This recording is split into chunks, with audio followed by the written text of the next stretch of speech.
बसंत पंचमी क्यों मनाई जाती है? क्यों इस दिन माँ सरस्वती की पूजा होती है? सृष्टि के आरंभ में जब अंधकार ही अंधकार था, जब मौन ही मौन था, जब कोई शब्द नहीं था, कोई स्वर नहीं था, कोई ज्ञान नहीं था, तब भगवान ब्रह्मा ने इस संसार की रचना की थी। लेकिन क्या आप जानते हैं कि उस समय ये संसार कितना निर्जीव, कितना नीरस, कितना उदास था? आज मैं आपको वो कहानी सुनाने जा रहा हूँ जो शायद आपने पहले कभी इस तरह नहीं सुनी होगी। ये कहानी है माँ सरस्वती के अवतरण की। ये कहानी है बसंत पंचमी के महत्व की। ये कहानी है उस दिन की जब इस धरती पर पहली बार ज्ञान का प्रकाश फैला था। नमस्कार प्यारे दर्शकों, मैं अर्जुन एक बार फिर आपका हार्दिक स्वागत करता हूँ आपके अपने चैनल विद्या ज्ञान सागर में। दोस्तों, आज हम एक नई कहानी और एक नया वीडियो लेकर आपकी सेवा में उपस्थित हुए हैं। आज की कथा अत्यंत ज्ञानवर्धक और प्रेरणादायक है। कथा शुरू करने से पहले आपसे एक विनम्र निवेदन है। शास्त्रों में कहा गया है कि अधूरी छोड़ी गई कथा दुख और पाप का कारण बनती है, इसलिए इसे अंत तक अवश्य सुनें। और अगर आप अपनी माँ से सच्चा प्रेम करते हैं तो इस वीडियो को लाइक करें, हमारे चैनल को सब्सक्राइब करें और कमेंट में माँ लिखकर अपना समर्थन दें। तो आइए बिना किसी विलंब के आरंभ करते हैं आज की प्रेरणादायक कथा। जब ब्रह्मा जी ने सृष्टि की रचना की तो उन्होंने सोचा था कि वे एक अद्भुत संसार बनाएंगे। उन्होंने पर्वत बनाए, नदियां बनाई, वृक्ष बनाए, पशु पक्षी बनाए और अंत में मनुष्य की रचना की। लेकिन जब उन्होंने अपनी रचना को देखा तो उनका हृदय भारी हो गया। क्यों? क्योंकि उनकी रचना में कुछ कमी थी, कुछ ऐसा जो इस सृष्टि को पूर्ण नहीं बना पा रहा था। पर्वत थे लेकिन उनकी गूंज नहीं थी, नदियां थी लेकिन उनका कलकल स्वर नहीं था, पक्षी थे लेकिन उनकी चहचहाट नहीं थी, मनुष्य थे लेकिन वे मूक थे, गूंगे थे, एक दूसरे से बात नहीं कर सकते थे। कोई भाषा नहीं थी, कोई संगीत नहीं था, कोई कला नहीं थी, कोई ज्ञान नहीं था। सब कुछ था लेकिन सब कुछ नीरस था, बेजान था। ब्रह्मा जी ने देखा कि मनुष्य भटक रहे हैं। वे अपने मन की बात दूसरों तक नहीं पहुंचा सकते, वे अपनी भावनाओं को व्यक्त नहीं कर सकते। माता अपने बच्चे को प्यार करना चाहती है लेकिन कह नहीं सकती। पिता अपने पुत्र को आशीर्वाद देना चाहता है लेकिन शब्द नहीं है। प्रेमी अपनी प्रेमिका से प्रेम प्रकट करना चाहता है लेकिन भाषा नहीं है। गुरु अपने शिष्य को ज्ञान देना चाहता है लेकिन माध्यम नहीं है। ब्रह्मा जी का हृदय पीड़ा से भर गया। उन्होंने सोचा, मैंने क्या किया? मैंने तो एक अधूरी सृष्टि बना दी। ये संसार तो एक कारागार बन गया है जहाँ सब कुछ होते हुए भी कुछ नहीं है। उन्हें अपनी रचना पर ग्लानि होने लगी। वे व्याकुल हो गए, उनकी आंखों में आंसू आ गए। एक पिता की तरह जिसका बच्चा बोल नहीं सकता, वैसे ही ब्रह्मा जी का हृदय दुखी हो गया। ब्रह्मा जी अपनी पीड़ा को अधिक समय तक सहन नहीं कर सके। उन्होंने निर्णय लिया कि वे भगवान विष्णु के पास जाएंगे और उनसे इस समस्या का समाधान मांगेंगे। ब्रह्मा जी क्षीर सागर की ओर चल पड़े, जहां भगवान विष्णु शेषनाग की शैया पर विराजमान थे और माता लक्ष्मी उनके चरणों की सेवा कर रही थी। जब ब्रह्मा जी वहां पहुंचे तो उनका चेहरा उतरा हुआ था, उनकी आंखें नम थी। भगवान विष्णु ने तुरंत समझ लिया कि कुछ गंभीर समस्या है। उन्होंने पूछा, ब्रह्मा देव, आप इतने व्याकुल क्यों हैं? क्या हुआ? ब्रह्मा जी ने अपनी व्यथा सुनाई। उन्होंने कहा, प्रभु, मैंने सृष्टि की रचना की लेकिन ये सृष्टि अधूरी है। इसमें प्राण तो है लेकिन स्वर नहीं है। यहाँ जीवन तो है लेकिन संगीत नहीं है। यहाँ मनुष्य तो है लेकिन भाषा नहीं है। मुझसे बहुत बड़ी भूल हो गई है। मैं अपनी रचना को पूर्ण नहीं बना सका। मुझे बताइए, मैं क्या करूं? भगवान विष्णु ने मुस्कुराते हुए कहा, ब्रह्मा देव, ये कोई भूल नहीं है, ये तो एक अवसर है। आप एक महान शक्ति का आह्वान करें, एक ऐसी शक्ति जो इस संसार को वाणी दे सके, संगीत दे सके, कला दे सके, ज्ञान दे सके। आप अपने कमंडल से जल लें और उसे धरती पर छिड़के। उस जल से एक देवी का आविर्भाव होगा जो आपकी इस समस्या का समाधान करेंगी। ब्रह्मा जी को आशा की किरण दिखाई दी। उन्होंने कहा, लेकिन प्रभु, ये देवी कौन होंगी? उनका नाम क्या होगा? भगवान विष्णु ने कहा, वे वाग देवी होंगी, वाणी की अधिष्ठात्री देवी। वे ज्ञान की देवी होंगी, कला की देवी होंगी, संगीत की देवी होंगी। उनके हाथों में वीणा होगी जो संगीत देगी। उनके मुख से शब्द निकलेंगे जो भाषा देंगे। उनकी कृपा से ज्ञान का प्रकाश फैलेगा। उन्हें सरस्वती कहा जाएगा क्योंकि वे सरस अर्थात रसमय होंगी और वती अर्थात धारण करने वाली होंगी। ब्रह्मा जी ने भगवान विष्णु के निर्देशानुसार अपने कमंडल से जल लिया, लेकिन वे सोच में पड़ गए कि इस जल को कहाँ छिड़के? कौन सा स्थान इतना पवित्र होगा जहाँ ज्ञान की देवी का अवतरण हो सके? कौन सा समय इतना शुभ होगा? तभी उन्होंने देखा कि प्रकृति में एक परिवर्तन आ रहा है। सर्दी की कड़ाके की ठंड धीरे धीरे कम हो रही थी।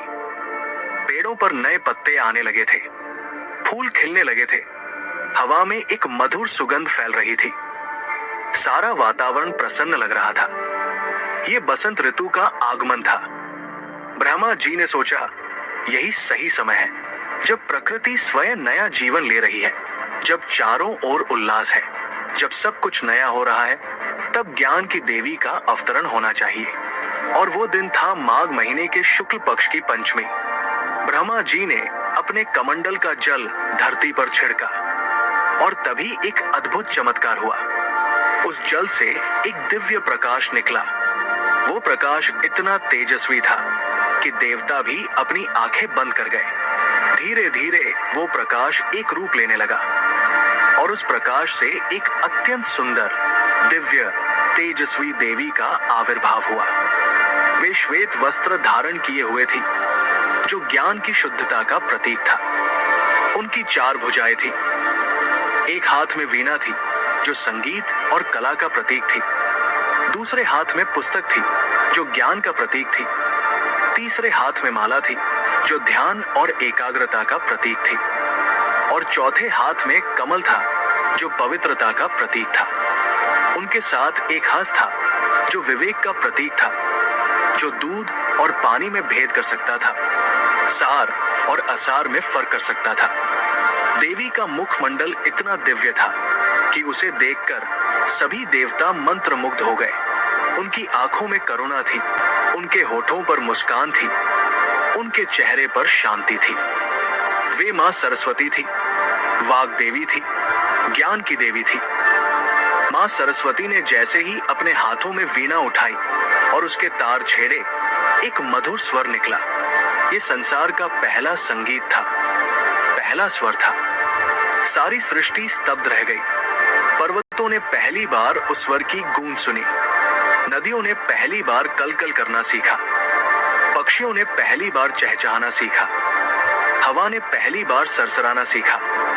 और तब मां सरस्वती ने अपने मुख से पहला शब्द बोला, ओम। ये ब्रह्मांड का पहला शब्द था, सबसे पवित्र शब्द था।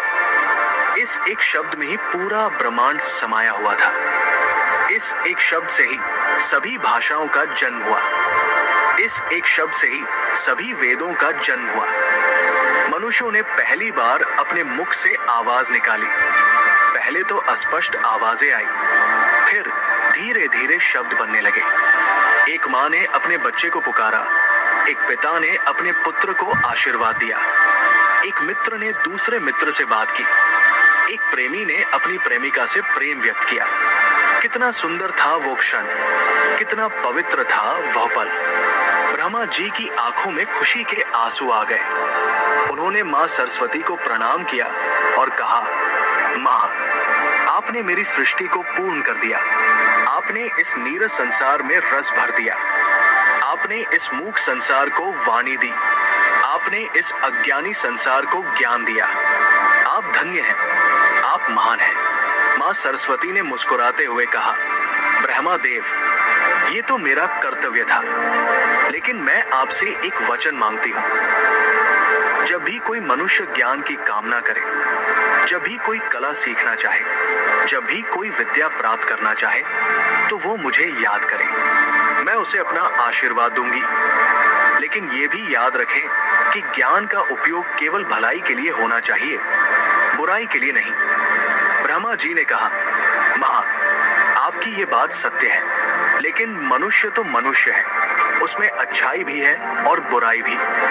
कभी वो आपके ज्ञान का दुरुपयोग भी कर सकता है। मां सरस्वती ने गंभीरता से कहा, हाँ, ये सत्य है। इसीलिए मैं केवल उन्हें ज्ञान दूंगी जिनका हृदय शुद्ध होगा, जिनकी नीयत साफ होगी।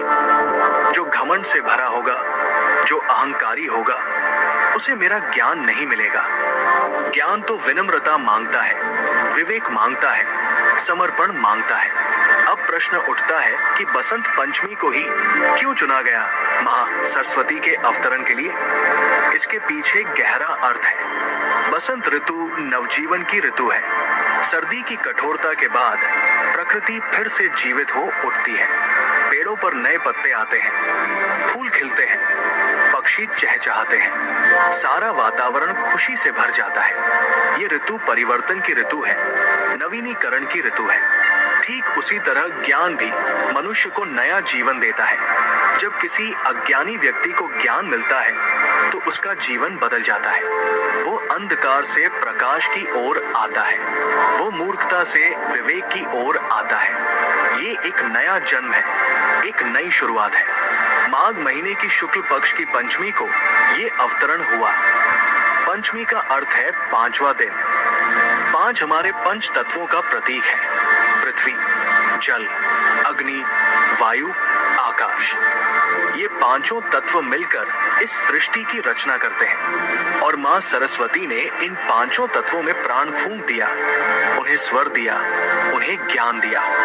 मां सरस्वती के अवतरण के बाद युग बीत गए। उनकी कृपा से अनेक विद्वान हुए, अनेक कवि हुए, अनेक संगीतकार हुए। कहते हैं कि बसंत पंचमी के दिन ही कृष्ण और राधा की पहली मुलाकात हुई थी। वृंदावन में बसंत का मौसम था। चारों ओर फूल खिले हुए थे, हवा में मधुर गंध फैली हुई थी। कृष्ण अपनी बांसुरी बजा रहे थे। राधा ने जब पहली बार वो बांसुरी की धुन सुनी तो वे मंत्रमुग्ध हो गई। उन्होंने पहले कभी ऐसा संगीत नहीं सुना था। वो संगीत उनके हृदय को छू गया। वे उस संगीत की ओर खिंची चली गई। जब राधा और कृष्ण की नजरें मिली तो मानो समय रुक गया। वो प्रेम था जो शब्दों से परे था, वो प्रेम था जो अनंत था। और ये सब हुआ बसंत पंचमी के दिन।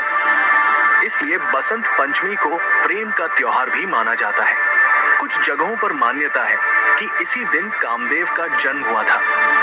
कामदेव प्रेम के देवता है, इसलिए बसंत पंचमी को मदन पंचमी भी कहा जाता है। इस दिन को बहुत पवित्र माना जाता है। मां सरस्वती की भव्य प्रतिमा बनाई जाती है। विद्यालयों और घरों में पूजा होती है। बच्चों को नए कपड़े पहनाए जाते हैं। ये दिन शिक्षा का दिन है, संस्कृति का दिन है। मां सरस्वती के प्रत्येक प्रतीक का गहरा अर्थ है। श्वेत वस्त्र, श्वेत रंग शुद्धता का प्रतीक है। ये दर्शाता है कि ज्ञान शुद्ध होना चाहिए। ज्ञान में कोई मिलावट नहीं होनी चाहिए, कोई स्वार्थ नहीं होना चाहिए। जैसे श्वेत रंग में कोई और रंग नहीं मिला होता, वैसे ही ज्ञान में कोई बुराई नहीं मिली होनी चाहिए। वीणा, वीणा संगीत का प्रतीक है, लेकिन केवल संगीत नहीं। वीणा में कई तार होते हैं, हर तार अलग स्वर देता है, लेकिन जब सब तार मिलकर बजते हैं तो मधुर संगीत बनता है। ये प्रतीक है कि जीवन में भी विविधता है। हर व्यक्ति अलग है, लेकिन जब सब मिलकर चलते हैं तो समाज में सामंजस्य बनता है। पुस्तक, पुस्तक ज्ञान का भंडार है। ये दर्शाती है कि ज्ञान को संरक्षित करना जरूरी है। पीढ़ी दर पीढ़ी ज्ञान को आगे बढ़ाना जरूरी है। पुस्तकें हमारी विरासत है, हमारी संस्कृति है। माला, माला ध्यान और एकाग्रता का प्रतीक है। ज्ञान प्राप्त करने के लिए मन को शांत रखना जरूरी है, एकाग्र होना जरूरी है। भटकते मन से ज्ञान नहीं मिलता। कमल, कमल पवित्रता का प्रतीक है। कमल कीचड़ में खिलता है, लेकिन कीचड़ उसे छू नहीं पाता।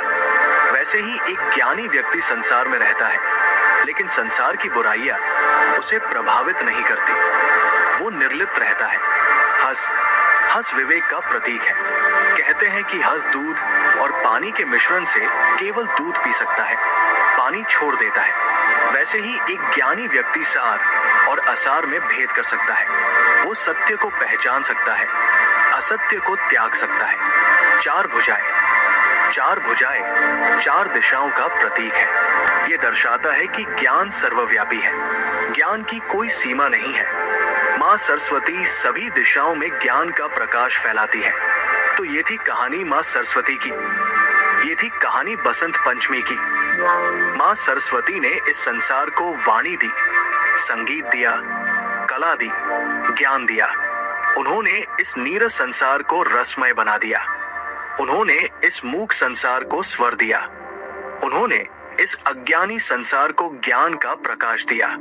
तो आइए इस बसंत पंचमी पर हम सब मिलकर माँ सरस्वती से प्रार्थना करें, उनसे ज्ञान मांगे, विवेक मांगे, शक्ति मांगे।